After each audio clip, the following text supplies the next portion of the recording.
আসসালামু আলাইকুম লিসনার্স। ভৌতিকগতা প্রোগ্রামের প্রতি বৃহস্পতিবার 10:59 আপনাদের সবাইকে জানাচ্ছি সাদর আমন্ত্রণ। আসলে আমি আজকে ফিল করছি যে আমাদের প্রোগ্রাম যদি রাত্রে 10:59 11:59 হতো বৃহস্পতিবার, তাহলে মানে আরেকটু ভালো হতো। তা আজকের দিনই ফিল করছি, অন্য সময় এত আসলে আমি এই জিনিসটা বুঝি নাই কি। এখন তো বাসায় আসলে কিছুই করার নাই। জানেন, তোরা সবাই জানেন, করোনা খুবই আলাদা ধরনের একটি ভাইরাস। এই ভাইরাস মৃত্যুও দিচ্ছে, আবার বেঁচে থাকা মানুষগুলোকে বদলে দিচ্ছে, সবাইকে একক সত্তা বানিয়ে দিচ্ছে। কেমন জানি গা ছমছম করে। কেউ হয়তো দোকানের সব খাবার কিনে নিচ্ছেন, কেউ বা নিজের বাড়িতে হ্যান্ড ওয়াশ স্যানিটাইজারের পাহাড় বানিয়ে ফেলছেন। একজন করোনা রোগীর মৃত্যু হলে তার কবর দেওয়া হবে না, এমন সাইনবোর্ডও টানাচ্ছে অনেক কবরস্থান। করোনা রোগীর চিকিৎসা শুনে হাসপাতালগুলো ভাঙচুর করছে মানুষ, এমনটাও নজরে পড়ল। বিদেশ ফেরত হোম কোয়ারেন্টিন হবে, তাকে নিজের বাসাতেও ঢুকতে দিচ্ছে না প্রবাসীরা। ফেসবুকে ঠিক বেঠিক না বুঝে কিছু দেখলেই শেয়ার দিয়ে বিভ্রান্ত করা। সবাই খুবই নিষ্ঠুর আচরণ করছে। করোনা ভাইরাসে আক্রান্ত মানুষ যেন সহানুভূতিটুকু পাওয়ার যোগ্য নয়, অথচ যেটা দরকার ছিল সেটা করছে না। বাসায় থাকা, বের হতে না পেরে যে দরিদ্র মানুষটি কাজ পাবে না তাকে সাহায্য করা, নিজে নিরাপদ থেকে সহকারী দরিদ্র মানুষটিকে বলা, তুমি বাসাতে থাকো, তোমার পাশে আমি আছি। অনেককে বাধ্য হয়ে বের হতে হচ্ছে। তাদের কাজ তাদের জাজ না করে তাদের নিজে না বের হই।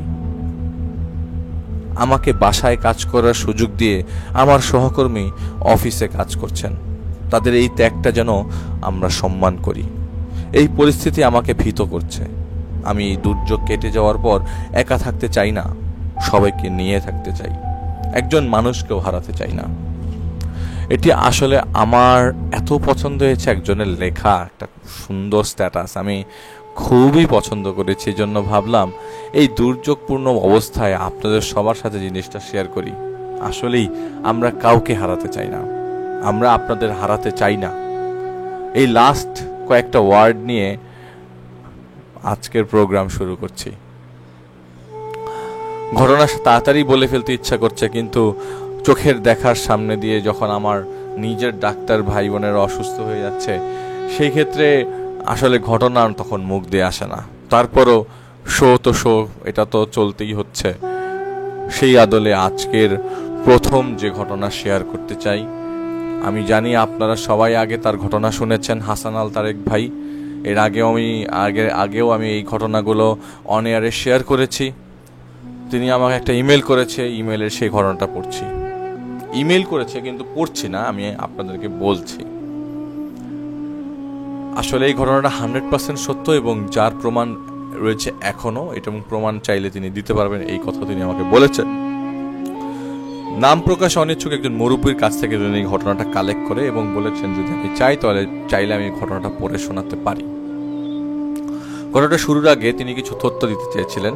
সবাই জানেন যে তিস্তা সেচ প্রকল্প বাংলাদেশের উত্তরাঞ্চলে অবস্থিত এবং এটা দেশের বৃহত্তম সেচ প্রকল্প। 1979 সালে সেই সেচ প্রকল্পের কাজ শুরু হয় এবং 1989 সালে তিস্তা সেচ প্রকল্পের কাজ শেষ হয়।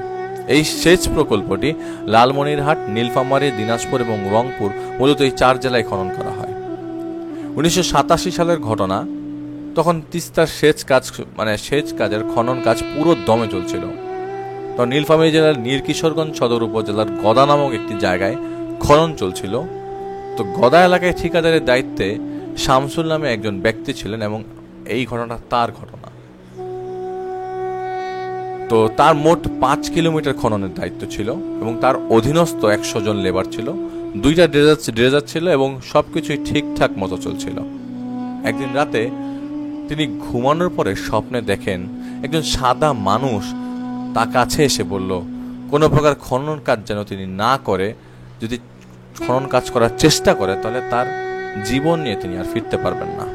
এই স্বপ্ন দেখার পর তিনি খুব বেশি গুরুত্ব না দিয়ে স্বাভাবিকভাবেই কাজ শুরু করে দেয়। তো প্রথমে তারা ড্রেজার দিয়ে খনন শুরু করে, তারপর কোদাল দিয়ে মাটিগুলো সাইজ করা হয়। তো যাই হোক, ড্রেজার দিয়ে যখন কাজ শুরু করার কিছুক্ষণ পর ড্রেজার দিয়ে ওই দিন দেখে হঠাৎ করে মাটি আর খনন করা যাচ্ছে না, অনেক চেষ্টা করার পরেও সম্ভব হচ্ছে না।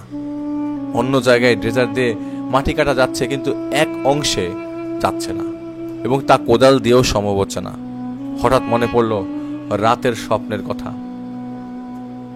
তিনি সবাইকে বললেন, আজ আর কাজ হবে না, আপনারা সকলেই চলে যান, আমি ব্যাপারটা তিস্তা ব্যারেজ প্রকল্পের প্রধানকে জানান। তো তিনি ব্যাপারটা ব্যারেজ প্রকল্পের প্রধানকে জানানোর পর উনি এসে দেখবেন বলে জানালেন। তিনি যথারীতি বাসায় গেলেন এবং রাতে ঘুমালেন। হঠাৎ আনুমানিক রাত 2টার দিকে তার ঘুম একটা বিকট শব্দে ভেঙে যায়। তিনি তাড়াতাড়ি ঘুম থেকে ওঠে এবং তার সামনে সাদা পাঞ্জাবি পরা, টুপি পরিহিত একজন লম্বা অবয়ব দাঁড়িয়ে আছে আর বলছে তাকে বলছে যে ভয় পেও না, আমি যা বলি মনোযোগ দিয়ে শোনো, কোনো চিৎকার করার চেষ্টা করো না। তখন উনি বললেন, 500 বছর পুরনো 2টো কবর আছে, তুমি সেই কবরের উপরে আজকে তোমার ড্রেজার দিয়ে মাটি সরানোর চেষ্টা করেছ। কাল যদি এমন চেষ্টা করো তাহলে তোমার খবর আছে। তিনি তখন উপায় জানতে চাইল যে সেই অবয়বটা বললেন, আজ খুব ভোরে সেই স্থানে গিয়ে দেখবা গোল করে একটা মার্কিং করা আছে, সেই জায়গা বাদে বাকি জায়গা তুমি খনন করবে, আর বেশি চালাকির চেষ্টা করলে তুমি ধ্বংস হয়ে যাবে। যথারীতি তিনি সেই স্থানে চলে যায়। যাওয়ার পর দেখে ঠিক যেভাবে বলা ঠিক সেভাবেই মার্কিং করা আছে। তিনি ব্যাপারটি প্রকল্প প্রধানকে জানালেন এবং ওই অংশ বাদে যথারীতি খনন কাজ করার নির্দেশ দিলেন, এবং তারা সেভাবেই করল। 1989 সালের প্রকল্প উদ্বোধন হলো এবং সেই অনেক পানি ছাড়া হলো, কিন্তু সেই 2টা কবরের কিছুই হলো না। পানি কম থাকলে কবর দুটি নিচে নামে, পানি বেশি হলে কবর দুটি উপরে ওঠে। এখনো 2টো কবর নদীর উপরে প্রায় 30 বছর হলো রয়ে গেছে। উপরে সবুজ ঘাস, চারিদিকে প্রবাহমান জল।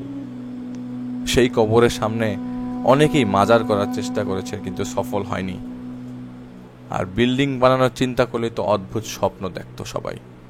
যাই হোক, যদি ঘটনাটা ভুতুরে না, কিন্তু এই ঐতিহাসিক নিদর্শনের সেই কবর দুটো নিয়ে এলাকায় অনেকেই অনেক কথা বলেছেন।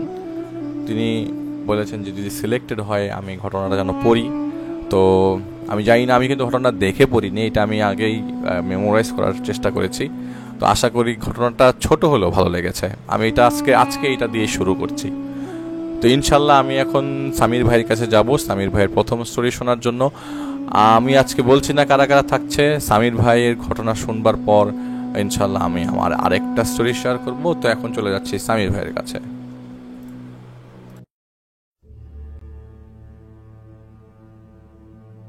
আসসালামু আলাইকুম লিসেনার্স, আমি সামির আনসারি বলছিলাম।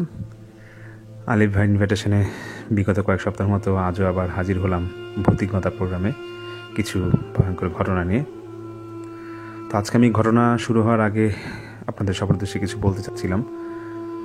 আপনারা হয়তো অনেকেই জানেন যে এখন বিশ্বব্যাপী একটা রোগ ছড়িয়ে গিয়েছে এবং আমাদের দেশে এটা দিন যত বাড়ছে এটা ভয়াবহ আকার ধারণ করছে।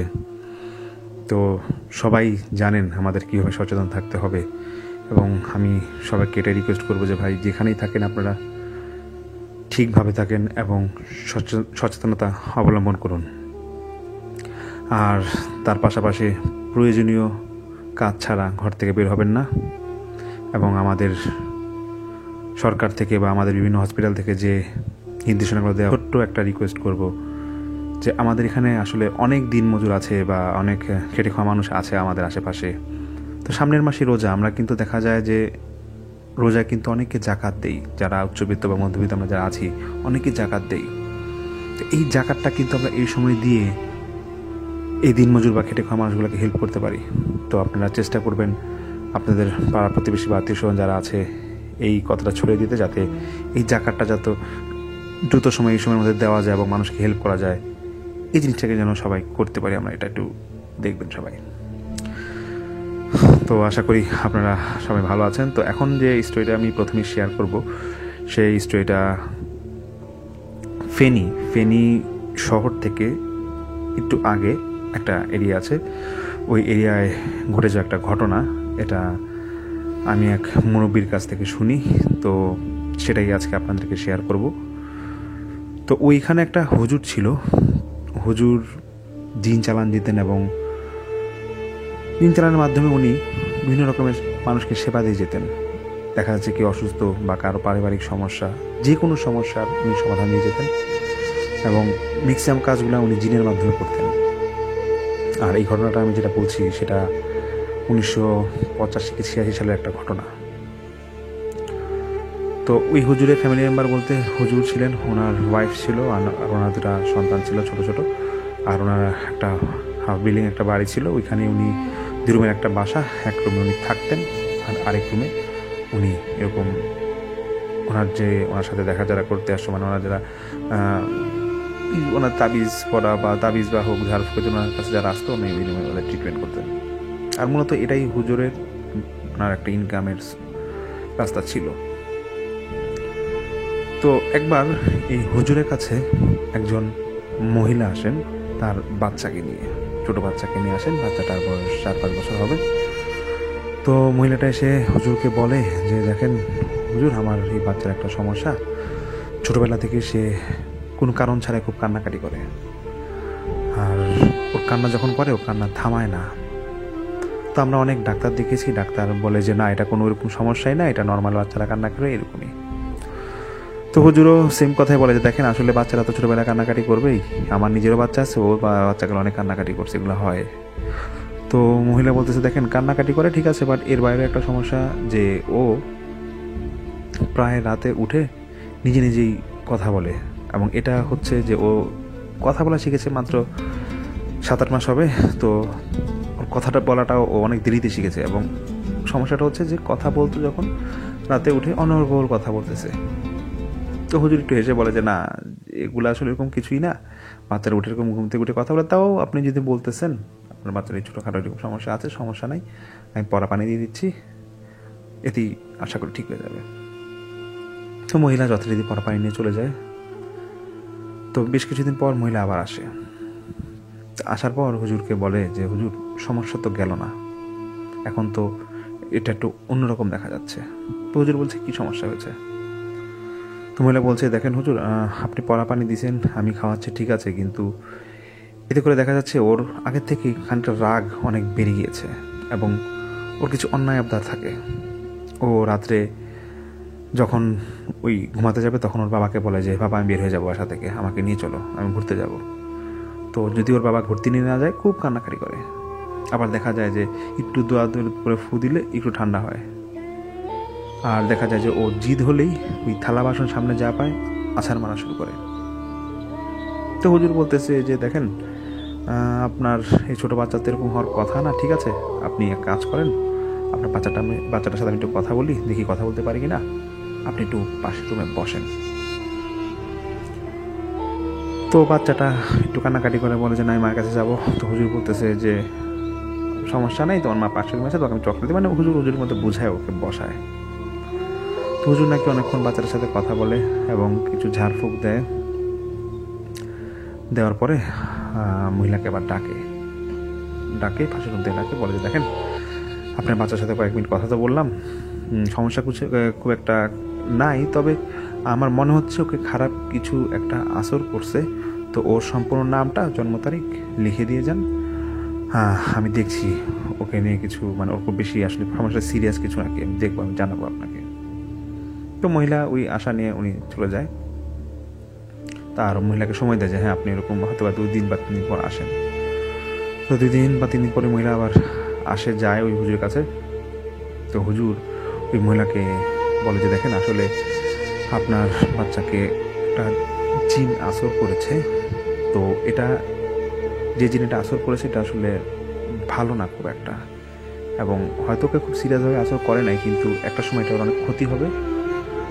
আর এই জিনটা কোথা থেকে আসর করেছে আমি এটা জানতে পেরেছি, তবুও আপনি যদি সম্ভব হয় ডিটেলস কবে থেকে ওই সমস্যাটা হচ্ছে সম্পূর্ণ ঘটনাটা আপনি আমাকে খুলে বলেন, একটু শুনি আপনার ঘটনাটা। তুই মহিলা বলে যে হুজুর দেখেন, আমি বিয়ের আগে হিন্দু ধর্মের ছিলাম। তো তখন এই বাবুর বাবার সাথে, মানে আমার হাজব্যান্ডের সাথে আমার অ্যাফেয়ার হয়, এবং আমরা পালায় বিয়ে করি এবং তারপরে মুসলিম হয়ে যাই। তো এই পালায় বিয়ে করার পরে আমার শাশুড়ি আমাকে দেখতে পারতো না। আর না দেখার কারণটা হচ্ছে, একে আমি পালায় বিয়ে করছি, আরেকটা হচ্ছে আমি হিন্দু থেকে মুসলিম হয়েছি। তো তারপর থেকে শাশুড়ি আমাকে অনেক বকাঝকা করতো এবং বলতো যে তুমি যদি এই বাসায় থাকতেই চাও, তোমার বাবা মার সাথে, ভাই বোনের সাথে কোনো কানেকশন, মানে তোমার কোনো সম্পর্ক থাকবে না এখানে। তো মহিলা ওই হুজুরকে বলে যে দেখেন হুজুর, এখন শাশুড়ি বলছে আমি প্রথম কয়েক মাস মেনে চলছি, কিন্তু আসলে সবসময় তো সব কিছু মেনে চলা যায় না, বাপ মা ছাড়া এটা আসলে থাকাটা খুবই কষ্ট। তা আমি মাঝে মাঝে লুকায় লুকায় বাপ মার সাথে দেখা করতে দিতাম। তো একবার ওই একটা খবর আসে যে ওই মহিলার বাবা নাকি মারা গিয়েছে। তো ওই মহিলা তখন শ্মশানে যায়। যখন শ্মশানে যায় তখন এই বাচ্চাটা ওনার পেটে ছিল, তখন প্রেগনেন্ট ছিল। শ্মশানে যাওয়ার পর উনি অনেকক্ষণ সময় দেয় এবং প্রায় সব কাজ শেষ করে উনি সন্ধ্যার পর আসে। তো তার কিছুদিন পর থেকেই মহিলা অসুস্থ হয়ে যায় এবং দেখা যায় যে উনি, অসুস্থ বলতে প্রেগনেন্সির যে অসুস্থ তা না, অসুস্থটা হচ্ছে যে ওনার প্রায় সময় রক্তবমি হতো, ওনার রাতে ঘুম হতো না, খুব জ্বালা যন্ত্রণা হতো, এরকম বিভিন্ন শারীরিক সমস্যা দেখা দিত। তো এই সমস্যাগুলো যখন ওনার শাশুড়ি দেখতো, তো শাশুড়ি মানে এই মহিলারা জামাইকে, মানে শাশুড়ি ওনার ছেলেকে বলতো, মহিলা জামাইকে বলতো যে দেখ কি মেয়ে বিয়ে করে আনছিস, কথা বললে কথা শুনে না, বাপ মারা গেছে, কোথায় না কোথায় গেছে, এখন ওরা কি না কি আসর করছে, দেখ তোর বউ তো এমনিই মারা যাবে, আর বাচ্চাটা কেমনে হবে। তো এরকম বিভিন্ন সময় খোঁটা দিত। তো যাই হোক, ওই সময় ওই মহিলা বলে যে আমি তো, উনি নাকি তখন নতুন দোয়া দরুদ শিখেছেন, তখন দোয়া দরুদ বা আস্তে আস্তে ছোটো চূড়া বা যেটাই হোক, মানে অল্প অল্প দোয়া দরুদ শিখেছে, ওইটা দিয়ে উনি নামাজ পড়ে কোনো রকম সময় কাটাতো। কারণ হাজব্যান্ড বলতো দেখো মা যে কথাগুলো বলছে যদি সত্যি হয়ে থাকে, তুমি একটু যাই পারো দোয়া মুখস্থ করে নামাজ কালাম পড়ো, দেখবো আল্লাহ তোমার সব কিছু ঠিক করে দিবে। আর ওই মহিলা বলেছিল যে নাকি ওনার জামাই নাকি সবসময় সাপোর্টেই থাকতো। তো তারপর তো ওনার এই বাচ্চা হয়, আর বাচ্চারই ওনার যে সমস্যাটা ওটা পরে ঠিক হয়ে যায়, কিন্তু পরে বাচ্চা হওয়ার পর থেকে বাচ্চার এই সমস্যা।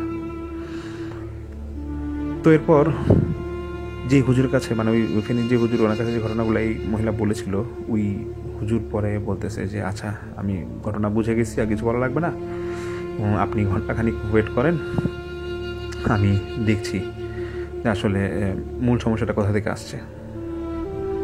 তো হুজুর নাকি ওই মহিলার সামনে জিন চালান দেয় এবং এই হুজুরের উপরে জিন বশ করে যে ঘটনাটা আসলে যেখানে ঘটনার সূত্রপাত হয় এটাই বলে দেয়।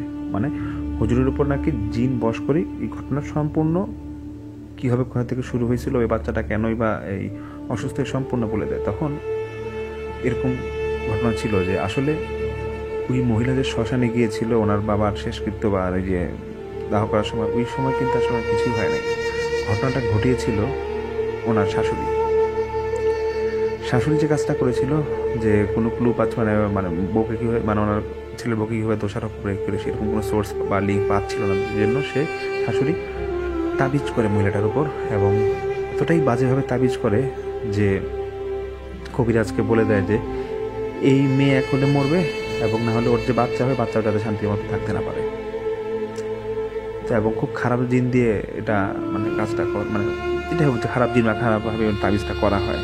তো হুজুর বলে যে দেখেন তাবিজ করা হয়েছে ঠিক আছে, কিন্তু যে জিনের আসরটা এটা তো ছুটাতে হবে। মানে এটা ওই ফেনীর সেই হুজুরটা আবার ওই মহিলাটাকে বলে, যখন জিনটা ওনার শরীর থেকে ভর ছেড়ে দেয় তখন এই কথাটা বলে আর কি, যে এই তাবিজটা ছুটাতে হবে, এখন কি করণীয় এটা আপনাকে আমি কয়েকদিন পর জানাবো, আপনি এরকম টাইম দেয় মহিলাকে যে আপনি কয়েকদিন পর আসেন। তো সেই মহিলা ওনার বাচ্চাকে নিয়ে যাওয়ার কয়েকদিন পর আসে। তো হুজুর একটা তাবিজে 100টা গিট দিয়ে, মানে সুতা দিয়ে গিট দিয়ে একটা তাবিজ ওই মহিলাটাকে দেয়, দিয়ে বলে দেখেন এটা আপনার ভালোর জন্য দিচ্ছি, কিন্তু যে কাজটা করবেন আসলে এটা করা ঠিক হবে না, তবু আপনাকে করতে হবে কাজটা আপনার বাচ্চার দিকে তাকায়, এবং আপনি যদি কাজটা ঠিকভাবে না করেন সেক্ষেত্রে আমার খুব ক্ষতি হবে। তো সেই মহিলাটা হুজুরটাকে বলে যে আপনার এত ক্ষতি হবে কেন, আপনি তো অনেক বড় মাপের হুজুর, আপনার তো এরকম ক্ষতি হওয়ার কথা না, আপনি তো দিন চালান দিতে পারেন বা অনেক সমস্যার সমাধান করতে পারেন। তো সেই হুজুর নাকি তখন বলে যে দেখেন সব কিছুই করতে পারি, কিন্তু কিছু কিছু জিনিস আছে যেগুলো করা খুব রিস্কি, শুধু আপনার এই বাচ্চাটা দেখে আমার ভালো লাগছে, বাচ্চাটা খুব শান্তশিষ্ট এবং খুব সুন্দর, বাচ্চাটা যাতে কোনো ক্ষতি না হয় এর জন্য আমি আমার নিজের জীবনের উপর ঝুঁকি নিয়ে এই তাবিজটা দিছি। এবং খবরদার এই তাবিজটা আপনাকে আমি যে কাজ করতে বলে সেভাবে এটা পুঁতবেন, এবং এটা নিয়ে কখনো আপনার হাজব্যান্ডকেও কিছু বলবেন না, বললে কিন্তু আমার সমস্যা হবে। তো মহিলা বলে যে হ্যাঁ ঠিক আছে। তো হুজুর বলতেছে আপনি তাবিজটা যেটা করবেন, আপনার শাশুড়িকে বা শাশুড়ি যেখানে থাকে সেই খাটে তোষকের নিচে এটা দিয়ে রাখবেন। দেখবেন 10 দিনের মাথায় আপনার বাচ্চা সুস্থ হয়ে যাবে। আর যখন সুস্থ হয়ে যাবে তখন আপনি তাবিজটা এখান থেকে আবার নিয়ে আসবেন। তো মহিলা বলে যে হুজুর, আমার বাচ্চা মনে হয় কখন সুস্থ, আপনি অনেক কষ্ট। ঠিক আছে, বাট আসলে সমস্যা হচ্ছে যে আমার শাশুড়ি তো অনেক আগেই মারা গেছে, আমি এখন কীভাবে তাবিজ দিব? তখন হুজুর বলে যে আচ্ছা ঠিক আছে, আপনি যদি শাশুড়ি মারা গিয়েই থাকে, আপনি নিশ্চয় না কবরস্থান চিনে, উনি কোথায় ওনাকে কবর দেওয়া যেটা জানেন আপনি করবেন কি, ওনার কবরের কয়েক হাত দূরে এই তাবিজটা পুঁতে রাখবেন, এবং এটা আপনি কাউকে জানাবেন না, জানালেই আমার সমস্যা হবে। তো মহিলা হুজুরকে বলে ঠিক আছে, আপনি যেহেতু বলছেন আমি এটা কয়েকদিনের মধ্যে দিয়ে দিব। হুজুর বলে যে না, কয়েকদিনের মধ্যে দিলে হবে না, আপনি এরকম একটা সময় বলে যেরকম নির্ধারিত দিনে আপনি এই তাবিজটা সন্ধ্যার আগে আগে গিয়ে ওইখানে গেঁথে আসবেন, এবং যখন গাঁথা হবে তখন আপনি আমাকে আবার জানাবেন এটা। আর এই গিট খুলবেন না, 100টা গিট দেওয়া খুলবেন না কিন্তু। তো মহিলা যথারীতি হুজুর এখান থেকে বের হয়ে যায়। তো মহিলা যখন বাড়ির দিকে যাচ্ছে, ওনার নিজের থেকে একটু গিল্টি ফিল হচ্ছিল যে উনি নাকি মানে নিজে থেকে খুব আফসোস ফিল করছিল যে একটা মৃত ব্যক্তির কবর এখানে তাবিজ পুঁতবো, আগে আমি হাজব্যান্ডের সাথে কথা বলি। তো মহিলা ভেবেছিল যে হুজুর বলছে হাজব্যান্ড তো আমার ক্লোজ, ওকে বললে তো কোনো সমস্যা হবে না। তো মহিলা ওনার হাজব্যান্ডকে বলে পুরোটা ঘটনা, যে দেখো আমি এরকম, তো আমি তো হুজুর দেখাইছি, তুমি জানোই তো। হুজুর এখন বলতেছি তাবিজটা ঘিরে দেওয়া, সেটা ওই মায়ের কবরের এখানে কয়েক হাত ধরে এখানে পুঁতে রাখতে হবে। মা নাকি আমাকে আর তোমার মেয়েকে ওনাকে তাবিজ করছিল, এটা ছুটাইতে হলে, বানটা ছুটাইতে হলে এই কাজটা করতে হবে।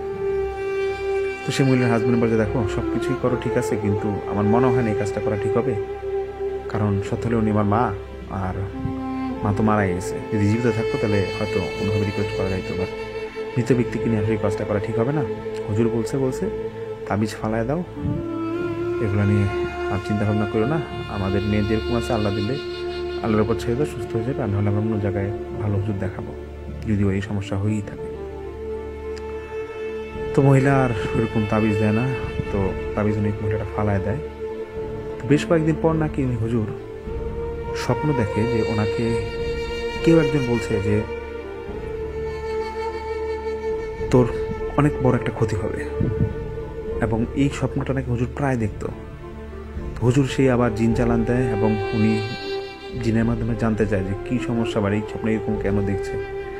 তখন নাকি উনি এরকম মানে কোনো এক জিন ওনাকে এরকম বলে যে আপনি যেই মহিলাটাকে এই কাজটা করতে দিয়েছিলেন সে তো এখন এই তাবিজটা পুঁতে নাই, এখন ওই যে কবর যেটা বলছেন পুঁতে নাই, এই জন্য হয়তো আপনি সমস্যাটা ফিল করতেছেন। মানে বেসিক্যালি যেটা শুনছিলাম আমি, ওই যে মুরব্বী আমাকে ঘটনাটা বলছিল, এই যে তাবিজটা 100টা গিট দিয়ে দিয়েছিল, এটা নাকি হুজুর একটা জিনের মাধ্যমে দিয়েছিল, এবং ওই জিনই নাকি হুজুরকে এই কথাটাই ওনাকে পরে হুজুর জিন চালানোর মাধ্যমে ওই জিনটা এই কথাটা ডিটেলস বলে যে তাবিজটা পুঁতে নেয়।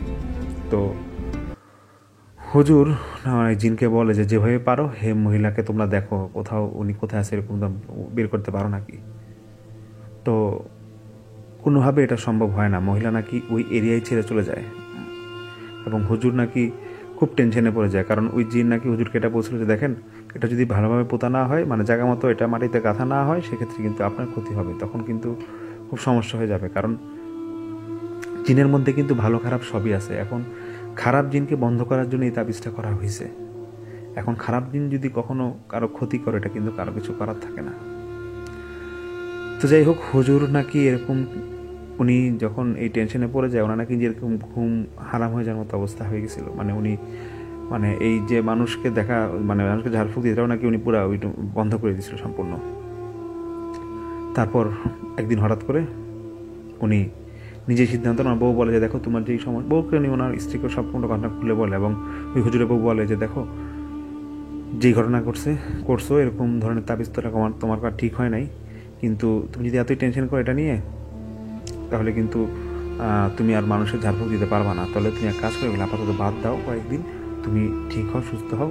ওই যে মহিলা তোমার তাবিজ এটা ফালাই দিছে, ওকে সন্ধান বা ওকে খুঁজে দেখো, সমাধান করো সব কিছু, তারপর তুমি আবার আগের জায়গায় ফিরে আসো। এই মানুষদের তুমি হেল্প করো, সমস্যা নেই, যারা ওই ওনার কাছে আসতো ঝাড়ফুঁকের জন্য। তারপর নাকি এই হুজুরের এরকম টেনশন যখন হয়, হুজুর নাকি ওনার ওয়াইফকে প্রায় বলতে, দেখো আমার টেনশন এটা না, এই তাবিজটা যেখানে ফালাই দেওয়া হয়েছে তার থেকে 2 মাস পর নাকি আমার একটা বড় ক্ষতি হবে। এটা আমাকে জিন চালান, যে জিনের মাধ্যমে এটা আমি তাবিজটা করছিলাম সেই জিন আমাকে বলে গেছে। এখন ওইটা নিয়ে আমি খুব টেনশন যে আমার কী ক্ষতি হবে। ঠিকই 2 মাস পর নাকি ওই হুজুর হঠাৎ অসুস্থ হয়ে যায় এবং অনেক ডাক্তার দেখা কোনো লাভ হয় না। ইভেন হসপিটালে থাকা অবস্থায় অনেক হুজুরের এক সাইড সম্পূর্ণ প্যারালাইজড হয়ে যায় এবং তারপর থেকে ওই হুজুরের বাড়িতে আর থাকে না। এবং এটা নিয়ে নাকি তখন ওই এরিয়াতে অনেক মানে খুব চারপাশে খুব লাচার পড়ে গেছিলো যে হ্যাঁ এরকম একটা হুজুর আছে, এই হুজুরটা হঠাৎ করে এই কারণে চলে গেল। এবং এই ঘটনা নাকি যে সেই সময় নাকি সেই 85 বা 86 সালের দিকে নাকি অনেক পপুলার একটা ঘটনা ছিল এই অঞ্চলে। এবং আমার যে মুরব্বীর কাছ থেকে ঘটনাটা শুনি, তিনি আমাকে এই ঘটনাটা বলেন। এবং হুজুর তো অসুস্থ হয়, কিন্তু ওই মহিলার সন্ধান আর কখনো পায় না এবং ওরা কোথায় গিয়েছিল এটা কোনো সন্ধান পাওয়া যায়নি। তো অনেকেই আবার প্রশ্ন করেছিল হুজুরকে যে আপনি কেন জিনের মাধ্যমে এই সমাধানটা করলেন না, আপনি যে জিন আপনাকে যে আপনি এমন এক ব্যক্তি জিন চালান দিতে পারতেন, কেন তাহলে ওই মহিলাকে বের করতে পারলেন না? হুজুর তখন বলে যে দেখেন, জিন চালান দিয়ে সব কিছু সম্ভব, কিন্তু কিছু কিছু অসম্ভবকে আসলে মানে সম্ভব করা সম্ভব হয় না, এর জন্য হয়তো তিনি পারে নাই। তো যাই হোক, এটা আমি আমার সেই মুরব্বীর কাছ থেকে শুনছিলাম এই ঘটনাটা, এর জন্য আপনাদের শেয়ার করা। আর আশা করি আপনাদের ঘটনাটা ভালো লাগবে। অনেক অনেক ধন্যবাদ আপনাদেরকে।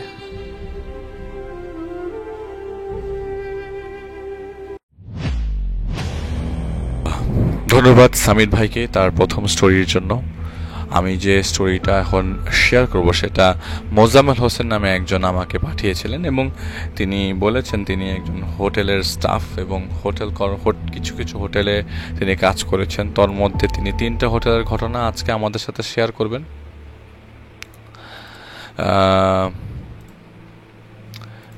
প্রথমে তিনি আমাকে যে ঘটনাটা শেয়ার করতে চেয়েছিলেন যে আসলে এলাকার নামটা বা কোন এরিয়ার হোটেলে তিনি কাজ করেছেন সেটা তিনি বলতে চাচ্ছিলেন না।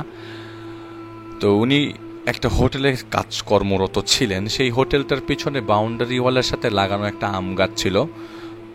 যদি মানে দেখা যায় তাহলে হোটেলটা নির্মাণ করার সময় পাইলিংয়ের কাজ যখন করা হয় তখন ওই গাছটা কেটে ফেলা লাগতো, বা যার কাছ থেকে ল্যান্ড কেনা হয়েছিল ওনার নিষেধ ছিল যাতে গাছটা না কাটা হয়, কারণ তাই উনি সেটা কাটেন নাই এবং যে ওনার কিনে নিয়েছেন সেটা উনি কাটেন নাই এবং কাটতে দেন নাই, বলেছিল যে কাটলে আপনার ক্ষতি হতে পারে, যেন না কাটে সেই শর্তেই জমিটা সেল করা হয়।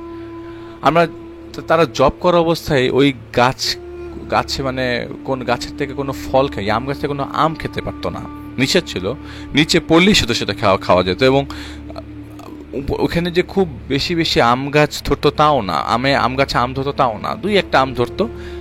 তো এই হোটেলটার ভেতরে ওনারের নিজের একটা রুম আছে এবং সেটার ভেতর কিছু প্রতিমা এবং মূর্তি আছে, কারণ ওনার ছিল হিন্দু ধর্মাবলম্বীর। তাদের রুমেও একা কারো যাওয়া বারণ, মানে তার রুমেও একা কারো যাওয়া বারণ ছিল। একদিন হঠাৎ করে একজন একা গিয়েছিল সন্ধ্যার পরে, উনি গিয়ে আনমনে কাজ করছিল। ওই সময় হঠাৎ করে তিনি বিভিন্ন জিনিস পড়া শুরু করে, মানে তার কাজ করা অবস্থায়। উনি প্রথমে ভাবছিল যে স্বাভাবিক, বাট যখন দেখলো যে ভারী জিনিসপত্রগুলো উপর থেকে পড়া শুরু করছে, তিনি তারপর ওখান থেকে দৌড় দিয়ে পালিয়ে যান। উনি পালিয়ে যাওয়ার সময় রুমের মধ্যে স্পষ্ট তার কানে কেউ ফিস করে কথা বলছিল, এটাও পরিষ্কার শুনে। ওই হোটেলটার একটা রুমে একটা গেস্ট মার্ডার হয়েছিল। তারপর ওই হোটেলে বেশ কিছুদিন প্রবলেম ছিল। ওই ওনার ইন্ডিয়া থেকে একজন হুজুর এবং পুরোহিত এনেছিলেন এবং ওইখানে দোয়া করা হয়, পূজা করা হয়। তারপর থেকে হোটেলের ভেতরে প্রবলেমগুলো অনেকটাই কমে যায়। এই হোটেলে তার সাথে যে ঘটনা ঘটে, আমি যে ঘটনা পাঠিয়েছেন সেইটা একটু তিনি শর্টকাটলি বলেছেন। তিনি নাইট শিফট করতো তখন, পুরো ফ্লোরে একা থাকতে হতো, কোনো মানুষ থাকতো না। তিনি তখন সব কাজ শেষ করে ছাদের উপরে গিয়ে একটা স্মোক ধরিয়েছেন। হঠাৎ করে প্রায় সময় স্মোক করতে করতে মাঝে মাঝে গান শুনতো। হঠাৎ করে তিনি ভয় পাওয়া শুরু করলেন ওই জায়গাটাতে যাওয়ার পর। ভয়টা কোনো কিছু দেখে না, কেমন যেন লাগতে থাকে তার মধ্যে। একদিন এরকম ছাদের মধ্যে স্মোক করার পরে তিনি ছাদ একটা কর্নারে যে ঘুমানোর চেষ্টা করে চেয়ারের উপর বসে, এবং উনি ক্লিয়ারলি বলেছেন ডিউটিরত অবস্থায় ওখানে ঘুমানো অ্যালাউড না। তো সিকিউরিটি ইনচার্জ যে ছিল সে মাঝে মাঝে চেক করতে করতে ছাদে চলে যেত, এবং তাদের সাথে যোগ সাজস থাকার কারণে ঘুমালে মাঝে মাঝে অ্যালার্ট করে দিত, এই ঘুমানো যাবে না। তো তিনি একদিন চেয়ারের উপর বসে বসে এরকমই অবস্থায় বসেছিল, এবং একটা পর্যায়ে তিনি একটু ঘুমিয়ে যায়, তন্দ্রার মতো আসে। কিছু সময় যাওয়ার পর একজন সিকিউরিটি ইনচার্জ আসেন রাউন্ডে। তখন ওনাকে দেখে তিনি যে উঠে যাবেন, তখন ওনার সারা শরীরে কোনো কিছুই কাজ করছে না, হাত পা নাড়াতে পারছে না। উনি ওনাকে উনি এভাবে বলেন যে তিনি ওনাকে ডাকছেন, বাট কেন জানি ওনার দিকে তাকিয়ে চলে গেল, যেন তিনি তাকে দেখতেই পারে নাই। বাট তিনি কোনো কথাও বলতে পারছিল না, কেমন যেন বধির হয়েছিল। কিছুক্ষণ পর তিনি ঠিক হন। তিনি যেই সাইডটায় রেস্ট করছিলেন ওই সাইডটার মানে নাম ছিল ইন্ডিয়ান সাইড। ওই সাইডে আউটসাইডে ছাদের উপরে বারবিকিউ করা হতো। পরে জানতে পারলেন যে ওই সাইডে রাতে কেউ যায় না, গেলে ভয় পায়।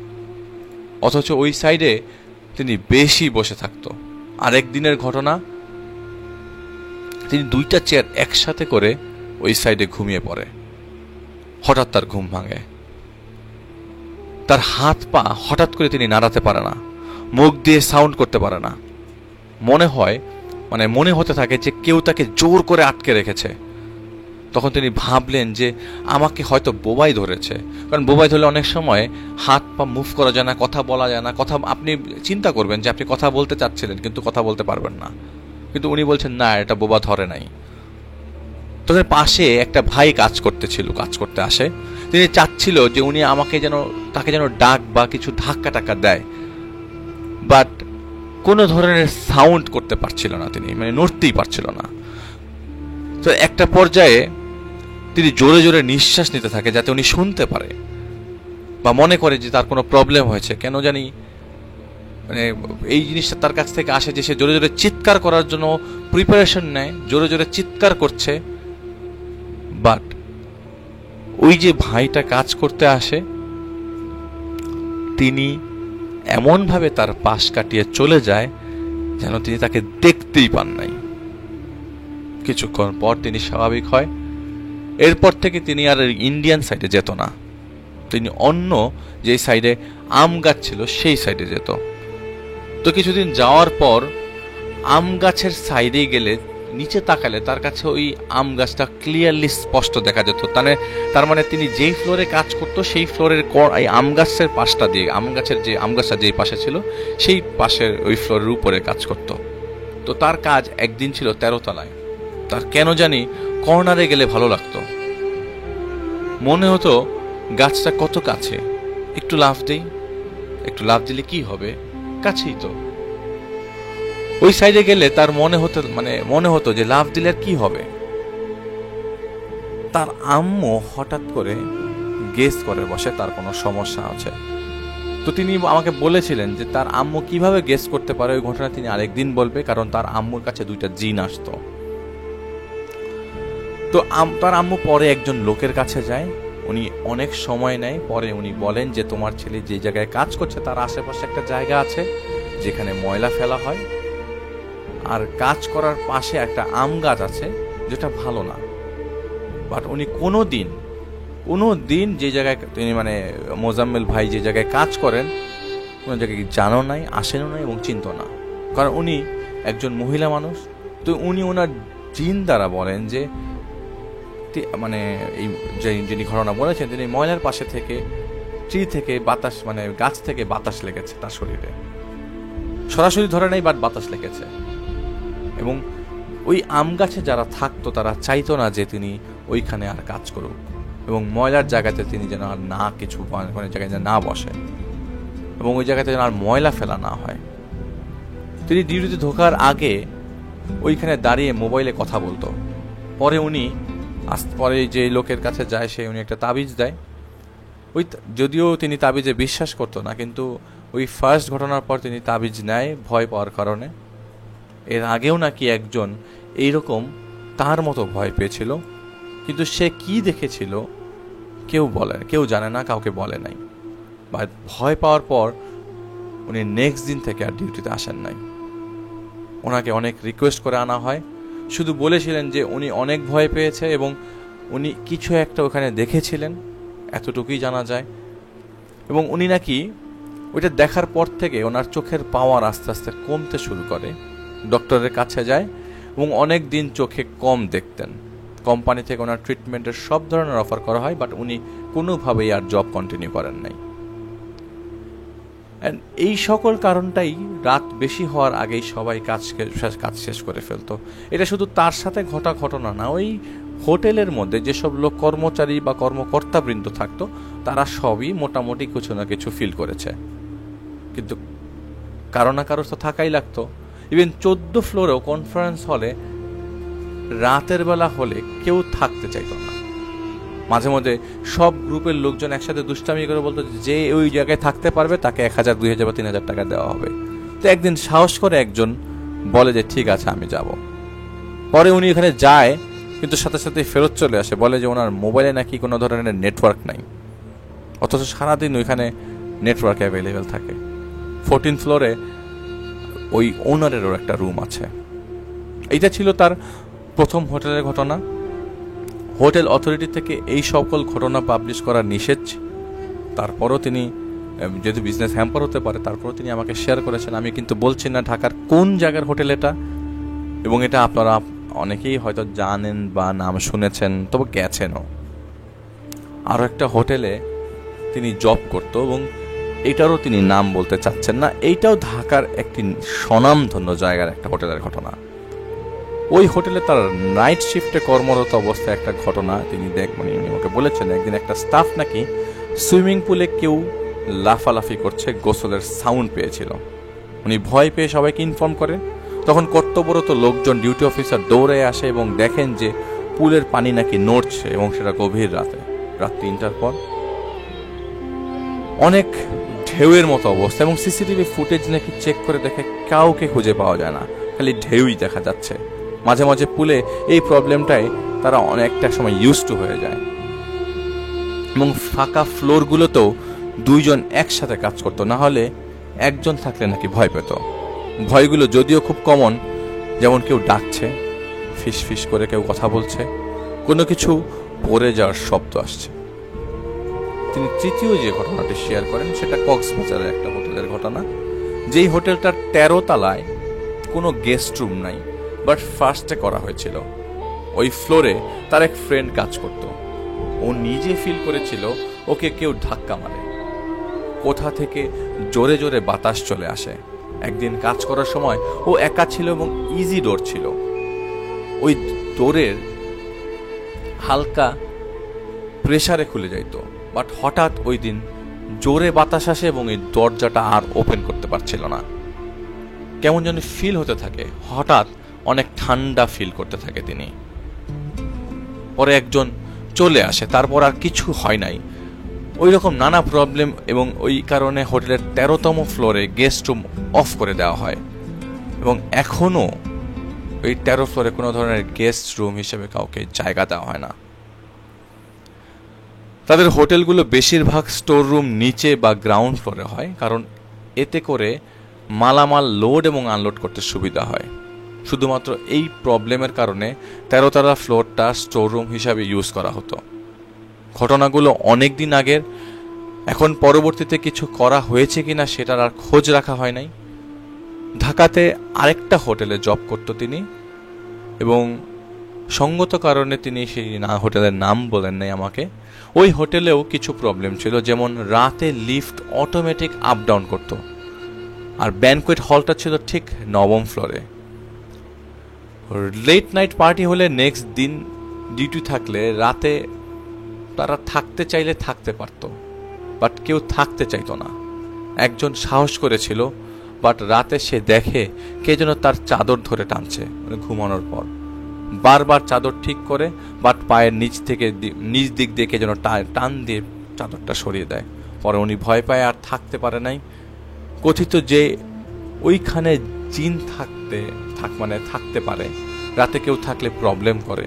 তুমি নিজে ঘটনার জানবার আগে একদিন রাতে ওইখানে ছিল এবং খুব অস্বস্তি লেগেছিল ওই জায়গায়। কেমন জানি বারবার দম বন্ধ হয়ে আসছিল, মনে হচ্ছিল কেউ একটা কিছু ডাকছে তাকে, এবং তার শরীরের টেম্পারেচার অটোমেটিক বাড়ছিল কমছিল, এরকম অবস্থা। রুমের টেম্পারেচার দেখা যায় যে এসি অফ করে রাখলে হঠাৎ করে এসি অন হয়ে যাচ্ছে। তিনি পরে ঘুমায় যায় ওই দিন পরে ঘুমায় যায়, বাট রাতের বেলা বারবার ঘুম ভেঙেছিল।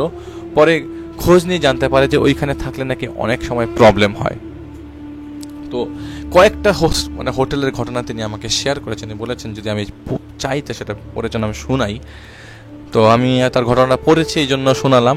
আমার কাছে ঘটনাটা খুব অথেন্টিক লেগেছে, কারণ আমি যখন প্রথম হোটেলে গিয়েছি, আমি ওই জায়গায় আম গাছটা দেখেছি, একটা গাছ দেখেছি আমি, এবং আম গাছই সম্ভবত আমার কাছে এটা আমার চোখের সামনে চলে আসে। এই জন্য আমি ঘটনা সিলেক্ট করেছি। এবং thank you so much Mozammel Hossain ভাই আপনার ঘটনার জন্য। আশা করছি আপনি আমাদেরকে এরকম করে আপনার মার ঘটনাটাও শেয়ার করবেন। তো আমি চলে যাচ্ছি সামির ভাইয়ের কাছে, সামির ভাইয়ের দ্বিতীয় স্টোরির জন্য।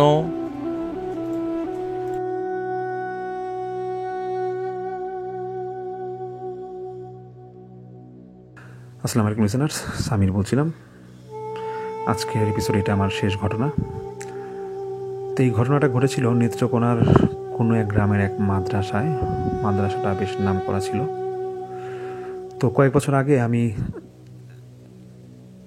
চাকরির কারণে একটা ভিজিটে যাই নেত্রকোনা জেলায়। তো নেত্রকোনার একটা থানা আছে, 8পাড়া মদন, এখানে একটা থানা আছে, আমার এখানে ভিজিট করতে হবে। তো আমি একটা বাইক ভাড়া করি সারাদিনের জন্য। তো তখন শীতকাল ছিল।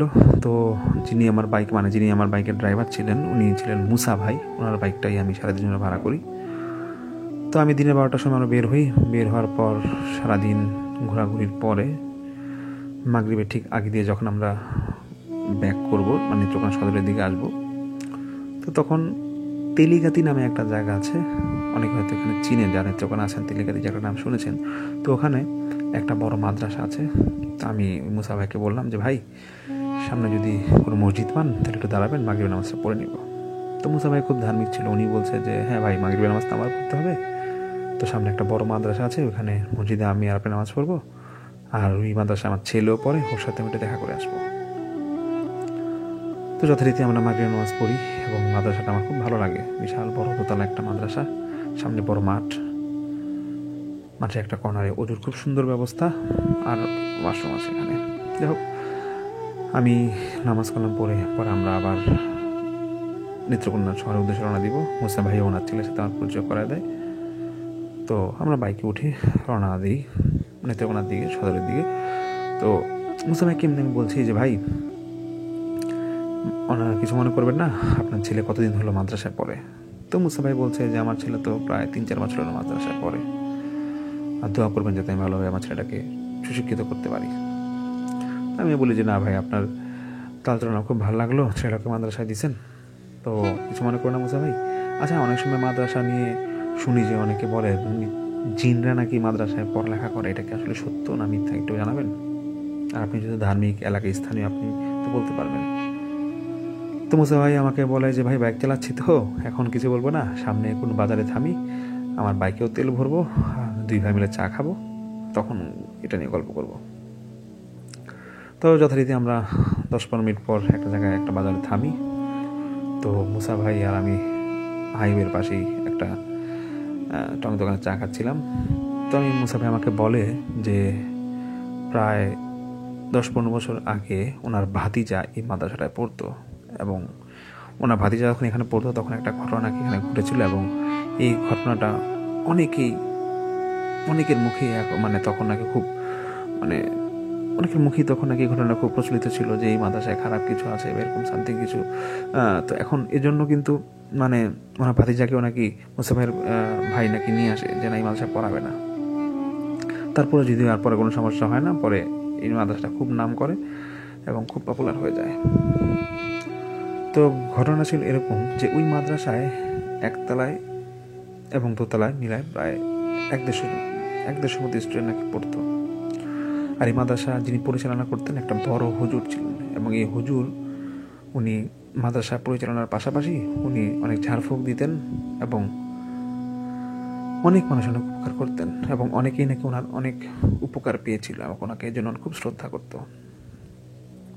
তো এই মাদ্রাসায় 3-4 জন হুজুর ছিল যারা স্টুডেন্টগুলোকে পড়াতো, যারা এই থাকতো একতলা দোতলায়।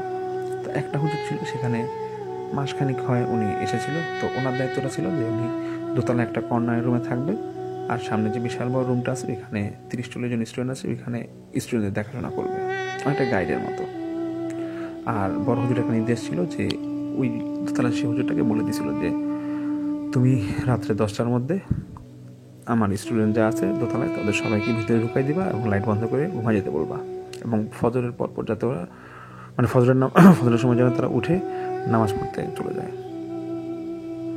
তো এই দোতলায় যে হুজুর ওনাকে এটাও বলা হয়েছিল যে আমার বারান্দায় মানে বড় হুজুর বলেছিল যে আমার যে বারান্দা আছে দোতলায় ওইখানে লাইট জ্বালাবা না, ওখানে একটা ডিম লাইট আছে, ডিম লাইটটা তুমি জ্বালায় রাখবা সবসময়। তো যথারীতি ওই দোতলা হুজুর এই কাজটাই করতো। তো মাসখানিক যাওয়ার পর দোতলার হুজুর উনি খেয়াল করে যে রাতে 12টা 12:30টার দিকে কোরআন তেলাওয়াতের আওয়াজ পাওয়া যায়। তো উনি যখন এটা কয়েকদিন খেয়াল করে তখন উনি মানে অতটা পাত্তা দেয় না, উনি ঘুমের মধ্যে ভাবে, ঘুমের মধ্যে থাকে উনি তখন একটু মানে কাঁচা ঘুম, 12টা 12:30টার দিকে মাত্র ঘুমাতে আসবে এরকম। তো ওই হুজুর নাকি মানে ভাবতো যে হয়তো পাশের রুমে কোনো স্টুডেন্ট হয়তো কোরআন তেলাওয়াত করছে, উনি এই জন্য কতটা গুরুত্ব দিত না। তো একদিন হুজুরের ঘুম আসছে না, তো হুজুর এরকম কোরআন তেলাওয়াত শুনছে। তো উনি একটু ঘুম থেকে উঠে বারান্দায় যাবে আর কি। তো বারান্দায় যাবে, উনি গিয়ে দেখে যে ওই ডিম লাইটটা যেখানে জ্বালানো এর নিচে একটা কম বয়সী একটা ছেলে, মানে 10-15 বছরের একটা ছেলে, সে নাকি চেয়ারে বসে কোরআন তেলাওয়াত করছে। তো হুজুর গিয়ে বলতেছে যে বাবা তুমি এত রাতে এখানে কোরআন তেলাওয়াত করছো, বড় হুজুর তো মানা করে রুম থেকে রাত 10টার পর না বেরোতে, তুমি অন্ধকারে কেন কোরআন করতেছো, তুমি রুমে যাও আর সকালে দিনের বেলা করবো, রাতে কেন কোরআন করো। তুই বাচ্চারা নাকি বলছে আচ্ছা ঠিক আছে আমি রুমে চলে যাচ্ছি, আপনার আর কিছু বলা লাগবে না। তো পরের দিন ওই বড় হুজুর একতলা থেকে মানে ডাক পাঠায় দোতলায় হুজুরকে, একটু আসতে বলে। তো দোতলা হুজুর যায়। তো বড় হুজুর বলে যে দেখো বারান্দায় যে ছেলে কোরআন পড়ে ওকে ডিস্টার্ব করো না, ওর পড়াও পড়ুক, কোরআন তো পড়তেছে, খারাপ কিছু তো করতেছে না। তোমার ঘুমের সমস্যা হইলে আধা ঘন্টা 1 ঘন্টা গেলে সমস্যা হবে, তুমি ওকে কোরআন পড়তে দেওয়ার সমস্যা করো না। তো দোতলা হুজুরটা একটু আচমকা উনি একটু আশ্চর্য হয়ে যায়। উনি বড় হুজুরকে বলে যে হুজুর এই সামান্য একটা কথা বলছে একটা বাচ্চাকে, এইটা নিয়ে আপনার কাছে কমপ্লেন আসছে। তো বড় হুজুর বলছে কমপ্লেন না, তোমাকে বললাম আমাকে ছেলেটা বলছে যেটাই হোক তুমি কাজটা করো না। যাই হোক ওই দোতলা হুজুর আবার এরকম সেদিন রাতে চলে যান, এবং আবার 2-1 দিন পর এরকম কোরআন তেলাওয়াতের খুব ভালো মানে সাউন্ড আসছিল। তো উনি আবার যায় এবং সেই বাচ্চাটাকে গিয়ে বলে, দেখে বাচ্চাটা একই জায়গায় বসা কোরআন তেলাওয়াত করছে। তিনি বাচ্চাটাকে একটু আগের থেকে আজকে একটু ধমক সুরে বলে যে তুমি সামান্য বিষয় নিয়ে বড় হুজুরের কাছে আমাকে নিয়ে কমপ্লেন করছো, আর তুমি এখানে এত রাতে কোরআন পড়ো কেন? তুমি জানো না যে দিনের বেলায় পড়ার ব্যবস্থা আছে বা তোমাদের ক্লাসের সময় নির্ধারণ করা আছে, তোমরা এর বাইরে কেন কোরআন পড়ো? এখানে তো অন্যান্য বাচ্চারা আছে, ওদেরও তো ঘুমের সমস্যা হয়, আমি ঘুমাচ্ছি আমারও ঘুমের সমস্যা হয়। তো ওই দোতলা সে হুজুরটা বলে যে ঠিক আছে আমি নিচে ওয়াশরুম থেকে আসতে এসে তোমাকে না দেখি তুমি রুমে চলে যাবা, খুব ধমক দিয়ে বলে। তো পরে ওই হুজুর এসে দেখে, ওয়াশরুম থেকে আসার পর দেখে যে এই বাচ্চাটা নাই চলে গেছে, কিন্তু যথারীতি ঘুমায় যায়।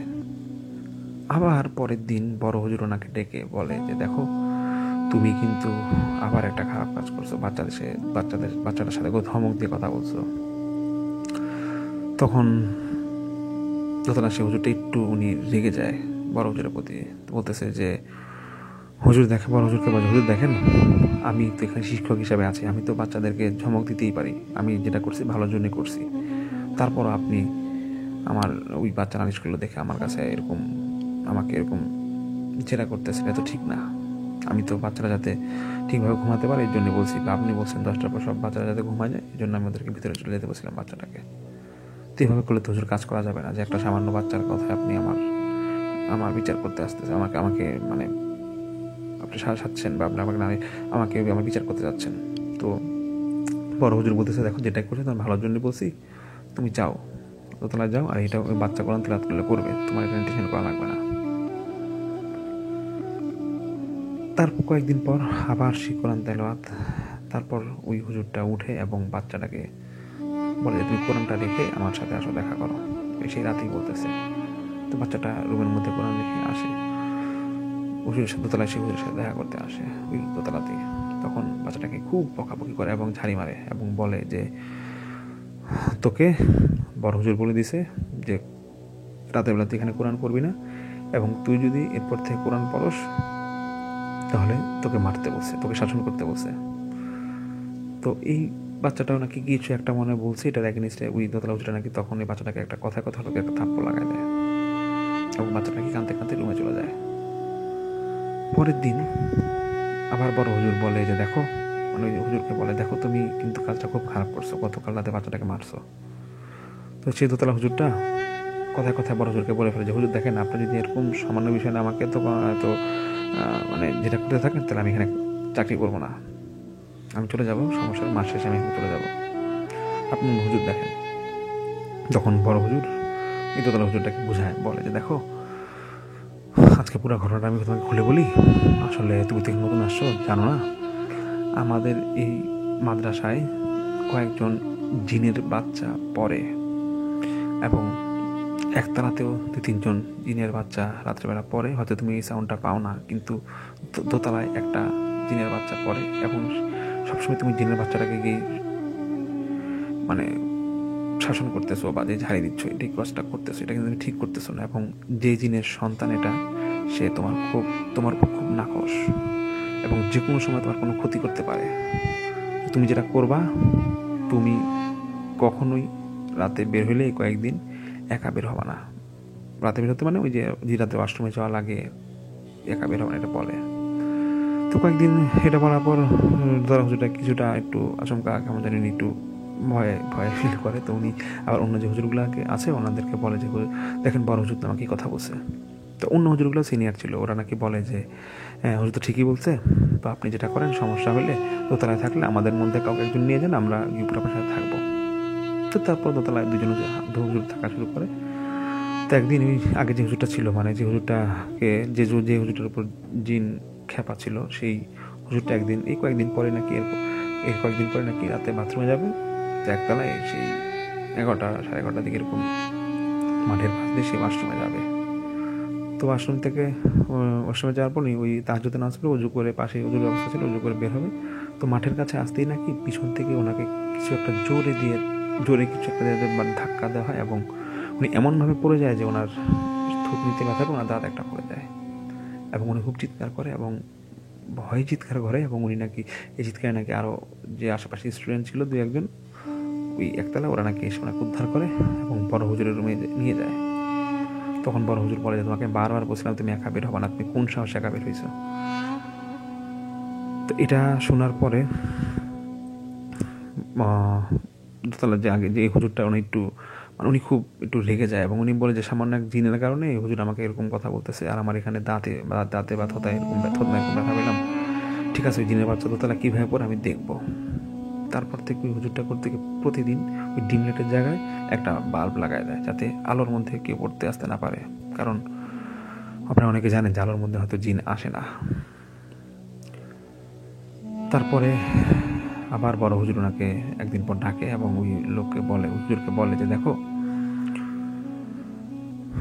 এখানে যে জিনের বাচ্চা যেটা পড়তে আসতো, সে কিন্তু মানুষের রূপ ধারণ করে এখানে পড়তে আসতো, এবং সে কিন্তু আলো পছন্দ করে না, তুমি ভালোভাবে জানো, আর তুমি ইচ্ছা করে রাতে বাল্ব জ্বালায় রাখো। তো তুমি সাবধানে থাকো, তুমি এমন কিছু করো না যাতে তোমার খুব বড় একটা ক্ষতি হয়ে যায়, কারণ মানুষ জাতি আমরা একজন আরেকজনকে ভালোভাবে চিনি, কিন্তু জিন জাতি কেমন তুমি কিন্তু ভালো জানো না। এটা ওই বড় হুজুরটা বলে, মানে বড় হুজুর বলে যে আমি জিন চালান দিই বা আমি ঝাড়ফুঁক দিই সবাইকে, আমি কিন্তু জিনের সাথে কথাবার্তা বলতে পারি এবং ওদের জিদ কেমন এটা তুমি জানো না, তোমার বড় ক্ষতি করো না, আর উপরে এই লাইটগুলা যেটা এরকম ছিল ডিমে জ্বালায় রাখবা, এই সমস্যাটা করবা না। তো সেই হুজুর আবার ডিমটা জ্বালায় দেয় এবং ওনার মধ্যে খুব একটা রাগ থাকে এবং উনি এতটাই রাগ থাকে যে উনি আরেকদিন এই জিনের যে বাচ্চা আছে ওকে দেখে যে ও কোরআন শরীফের তেলাওয়াত শুনে, হুজুর ইচ্ছা করেই একটা টর্চ নিয়ে করে কি ওই জিনের বাচ্চার বারান্দায় গিয়ে ইচ্ছা করে জিনের বাচ্চার মুখে টর্চটা মারে। ওনার কাছে একটা টর্চ ছিল এবং এটা দিয়ে নাকি জিনের বাচ্চার চিৎকার করে এখান থেকে চলে যায়। মানে হুজুরের জিদ, সে এই সমস্যাগুলো পড়ছে, জিনের বাচ্চাকে ভয় দেখাবে। তারপরের দিন সেই বড় হুজুরকে বলে যে দেখো তুমি আর এখানে থাকো না, তোমার খুব ক্ষতি হবে, আর তুমি যেখানেই থাকো তোমার ক্ষতি করবে জিনরা, কারণ তুমি জিনের বাচ্চাকে অনেক সমস্যা করছো, তোমাকে বারবার হুঁশিয়ার করার পরেও তুমি সমস্যাগুলো করছো এবং গতকাল আর তুমি টর্চ মারছো, এটা আমার কাছে এরকম খবর এসে পড়ছে। তো বড় হুজুর বলে যে ওরা যদি তোমার কোনো ক্ষতি করে আমাকে তুমি দোষারোপ করতে পারবা না। তখন এই সমস্যাটা আবার যে অন্যান্য যে হুজুরগুলো আছে সিনিয়র হুজুর, এই দোতলা সেই হুজুরটাকে অন্যান্য হুজুরদেরকে বলে এবং অন্যান্য হুজুররা বলে যে দেখেন বড় হুজুর যা বলছে ঠিকই বলছে, আপনি যদি পারেন বড় হুজুরের কাছে চান, মাপসাপ চান, জিনের কাছে মাপসাপ চান, নাহলে আপনার খুব সমস্যা হবে। তারপর নাকি সিনিয়র যে হুজুর আছে এবং সে দোতলা যে হুজুর, ওরা নাকি বড় হুজুরের কাছে যায় এবং বড় হুজুরকে বলে যে এই সমস্যাটা পড়ছে, এই যে সে যেহেতু মানে অন্যান্য সিনিয়র হুজুররা বলে যে যেহেতু এই নতুন সে আসছে এই হুজুরটা যে সমস্যা পড়ছে, ওকে হতো এই খারাপ কাজগুলো, ওই কাজগুলো ছোটোখাটো কাজগুলো এরকম করছে, ভুল করছে, এটা আপনি জিনদের কাছে ওরকে মাপ চাওয়া দেন, একটু ব্যবস্থা করে দেন। তখন বড় হুজুর বলে যে দেখো কিছু করার নাই, একটাই উপায় আছে, যেই জিনের সন্তান এটা সেই জিনটাকে আমি একটা বোতলে ভরে দিচ্ছি এবং বোতলটা ভালো মতো লাগাই দিচ্ছি। তো ওই যে দোতলায় হুজুরটা ছিল যে মানে এই সমস্যাগুলো করছিল, মানে যে মাফ যেতে যাচ্ছিল, সেই হুজুরকে বলে তুমি আমাদের মাদ্রাসার সামনে মাঠের এক কর্নারে এটা মাটি চাপা দিয়ে আসবে বোতলটা, এবং কোনোভাবে যাতে বোতলটা না ভাঙে, কিন্তু তোমার খুব ক্ষতি হবে, এবং তুমি আজকে মাগরিবের পর আসবা। মুসা ভাই আমাকে বলে সেদিন সেই মাগরিবের পর যখন হুজুর যায় বোতল নিয়ে যায়, তখন মানে খুব নীরব একটা প্লেস ছিল ওই মাঠের কর্নারে, ওইখানে হুজুরটা নাকি এই বোতল নিয়ে যায় এবং কেউ কিছু বলতে পারবে না। এশার নামাজের পর মাদ্রাসার ছাত্র যারা উঁচু করতে যাবে তারা নাকি দেখে যে মাঠের এক কর্নারে হুজুর মৃত অবস্থায় পড়ে আছে এবং ওনার পায়ের সাইডে নাকি মোচড়ানো, মানে পা ঘুরে গেলে যেরকম এরকম মোচড়ানো, এবং যে একটা বোতল ভাঙা ছিল। এবং মুসা ভাইয়ের ভাতিজা নাকি এটা স্পষ্ট দেখে এবং এটা দেখার পর ওই মাদ্রাসায় নাকি খুব আলোড়ন হয়ে যায় বিষয়টা, এবং বড় হুজুর বলে যে নিশ্চয়ই কোনো একটা ভুলের কারণে আজকে ওইরকম ক্ষতিটা হইলো, এবং এই ঘটনাটা নাকি সেই সময় খুব আলোড়ন হয়ে গেছিল এলাকায়, এবং তারপর নাকি অনেক স্টুডেন্ট এখান থেকে চলে গেছিলো, এখানে পড়তো না। তারপরে বেশ কয়েক বছর পর যখন বড় হুজুর মারা যায় তখন তার এখানে কেউ জিন চালান দিত না বা এরকম ঝাড়ফুঁকি দিত না। যখন নতুন ম্যানেজমেন্ট যারা ছিল তখন নাকি মাদ্রাসা যখন চালু করে তখন এটা আবার খুব নাম করে একটা মাদ্রাসা হয়ে যায়। তো এটাই আমি মুসামের কাছ থেকে শুনি, আশা করি আপনাদের ঘটনাটা ভালো লাগবে। আমার ভালো লেগেছিলো দেখে আপনাদের কাছে শেয়ার করা। আর আরেকটা বিষয় হচ্ছে যে আপনারা অনেকেই হয়তো জানেন যে আমি স্টোরিগুলো কিন্তু বেসিক্যালি অনেক জায়গা থেকে কালেক্ট করি, এবং এটা আমার বন্ধুবান্ধব হোক বা কলিগ হোক বা যেই হোক আমি বিভিন্ন জায়গা থেকে কালেক্ট করি। এখন সব স্টোরিতে যে ভয় পেতে হবে বা ভয় হয় এটা হয়তো নাও হতে পারে, বাট আমার কাছে স্টোরিগুলো একটু অন্যরকম লাগে বা কিছু ভৌতিক মনে হয় বা কিছু অলৌকিক মনে হয়, এর জন্যই আপনাদের সবার সামনে এটা উপস্থাপন করা। তো যারা ভয় পেয়েছেন বা যারা ভয় পাননি সবাইকেও বলবো যে স্টোরিগুলো আসলেই আমার নিজের অনেক কষ্ট করে এগুলো কালেক্ট করা, এবং আমি আশা করি আপনাদের ঘটনাগুলো ভালো লাগবে। এবং আমি সবসময় চেষ্টা করি যে মানুষের কাছ থেকে রিয়েল ঘটনাটা তুলে ধরার জন্য, এবং রিয়েল ঘটনায় আসলে যে আমরা ঠিকভাবে রুমটা একটু ভৌতিকভাবে পরিবেশ করে লাইট অফ করে বা কোনো ছাদে একা যদি কোনো অন্ধকার জায়গায় শুনি, আশা করি সবার ভয় লাগবে। এবং ভৌতিক ঘটনায় যদি ভয় না লাগে তাহলে কিন্তু আসলে মজাটা থাকে না। যাই হোক, আমি আলিফ ভাইকে অনেক অনেক ধন্যবাদ যে আমাকে আজকে এখানে ইনভাইট করেছে, এবং আমি আবার বলছি, আমার আজকে প্রথম ঘটনার শুরুতে বলেছিলাম এবং আজকে আবার শেষে বলছি যে আপনারা সবাই সাবধানে থাকবেন, এবং যে করোনা নিয়ে যে আমাদের যে আতঙ্কে থাকবেন না, এবং সবসময় এটা চিন্তা করবেন যে আল্লাহ বা সৃষ্টিকর্তা সবসময় আপনাদের সাথে আছে এবং আমাদের সবার সাথে আছে। ধন্যবাদ।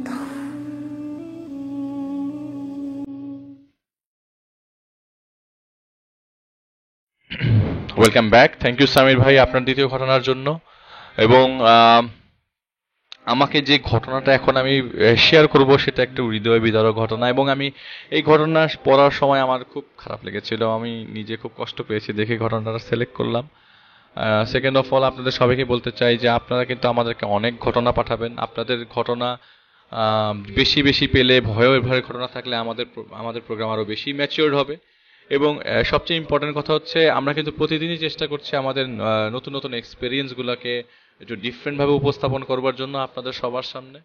এবং আপনাদের অনেক ধরনের অনেক অনেক সহযোগিতা আমাদের দরকার, আপনাদের ঘটনা অনেক দরকার। আমাদেরকে ঘটনা পাঠাবার ঠিকানা হচ্ছে ALIMALRAZWE14@gmail.com, দ্যাট ইজ alimalrazi14@gmail.com। এখানে আপনারা আপনাদের স্টোরি ডাইরেক্টলি লিখে পাঠাতে পারেন, অথবা আপনারা ভয়েস মেইল করে পাঠাতে পারেন। সেটা আমরা, যদি ঘটনা পছন্দ হয়, অবশ্যই আমরা সেটা প্লে করব। এবং আপনাদের ধৈর্যের কোনো সীমা নেই। এবং সবচেয়ে ইম্পর্টেন্ট একটা কথা আপনাদের সবার সামনে উপস্থাপন করতে চাই, এটা যে আমার ফ্রেন্ড লিস্ট এমন একজন আছেন, তিনি আজকে লিখেছেন যে এই হোম কোয়ারেন্টিন অথবা হোম লকডাউন অবস্থায় তিনি ভূত.com, যেমন রাসেল ভাই ভূত.com শুনছে, এবং আমাদের ভৌতিক গতাগতি নিয়ে লিস্টে রেখেছে। এটা কিন্তু আমাদের একটা বড় অ্যাচিভমেন্ট যে আমাদের এই অল্প সময়ে মানুষজনের একটা বড় একটা সাড়া পেয়েছি আমরা। আমাদের একটা এপিসোডে অলমোস্ট 12,000 লাইক, আরেকটা এপিসোডে অলমোস্ট 10,000 লাইকের কাছাকাছি, 10,000 ভিউজ, 12,000 ভিউজ, 10,000 ভিউজ। এটা কিন্তু আমাদের জন্য অনেক বড় পাওয়া, অনেক বড় পাওয়া। এবং অনেক অনেক ধন্যবাদ আপনাদের সবাইকে।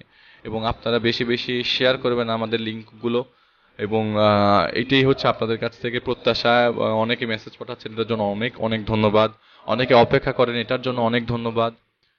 তো সময়ে সময় আর বেশি নষ্ট না করি, ঘটনায় চলে যাই। যার ঘটনা শেয়ার করব তার নাম হচ্ছে শাহিন, এবং তিনি কালীগঞ্জ থানার ঝিনাইদহ জেলা থেকে একটা ঘটনা পাঠিয়েছেন, খুলনা বিভাগের। এবং এই ঘটনাটা যিনি শেয়ার করবেন তার পরিবার সাথে ঘটে যাওয়া ঘটনা, এবং ঘটনাটা ঘটে আজ থেকে 6 বছর আগে। তাদের এলাকার চিত্রা নদীর পাশে অবস্থিত, এবং গ্রামের সবাই সেখানে নিত্য প্রয়োজনীয় কাজকর্ম করে থাকতো। তো ঘটনাটা যাকে নিয়ে ঘটে গেছে সে হচ্ছে তার আপন চাচাতো ভাই। তার নাম ছিল শিহাব, বয়স ছিল 7 বছর। তো তাদের চাচাদের একটা বাসা ছিল নদীর পাশেই, এবং নতুন বাড়ি নির্মাণের কাজ চলছিল।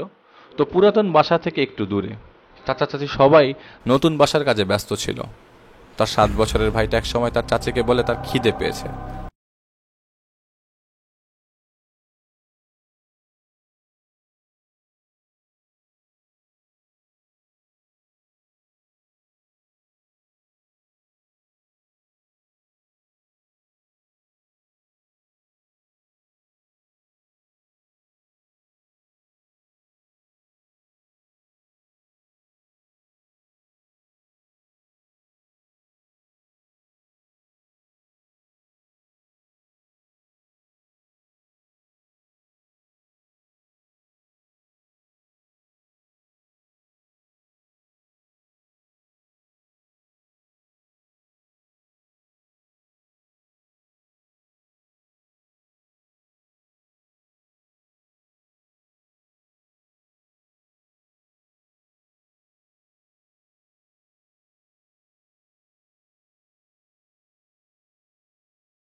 এর ভেতরে চিৎকার দিয়ে ভয় পায় প্রচন্ড হারে। সবাই মিলে এসে দেখে তার ছোট্ট ভাইটির নিথর দেহটি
এবং খালি গায়ে মুচকি হাসি দিয়ে আছে।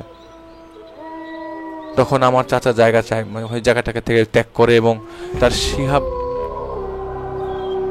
শিহাব ঘরের দিকে চলে যায় এবং বলেন মঙ্গলবার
মনি তুই এখানে কেন, বাড়ি যা, তোর বাবার নাম কি?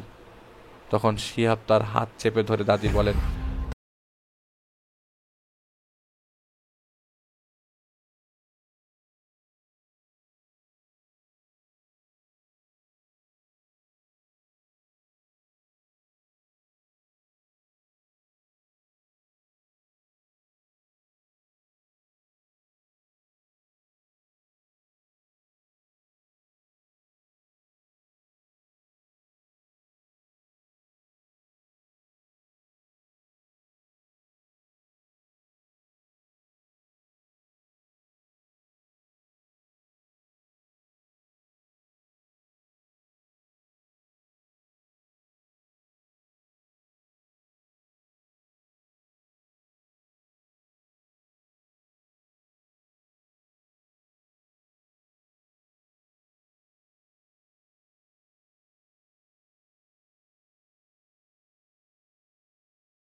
তার কাছে আরেকটি গাছ আছে, ডাবের গাছ, দুইটা সারি সারি এবং অনেকগুলো আমের গাছ রয়েছিল পুকুরকে ঘিরে।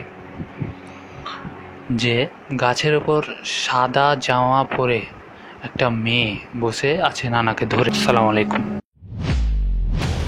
ধন্যবাদ আব্দুল্লাহ নন ভাই, আপনার ঘটনার জন্য অনেক কষ্ট করেছেন, আমাদেরকে অনেক ব্যস্ততার মাঝে আপনার ঘটনা শেয়ার করেছেন, এটা আমাদের জন্য অনেক বড় পাওয়া, এবং ভয়েস ক্লিপ পাঠিয়েছেন, অনেক দূর থেকে পাঠিয়েছেন, এটা অনেক অনেক অনেক ধন্যবাদের আসলে আপনি ভাগিদার।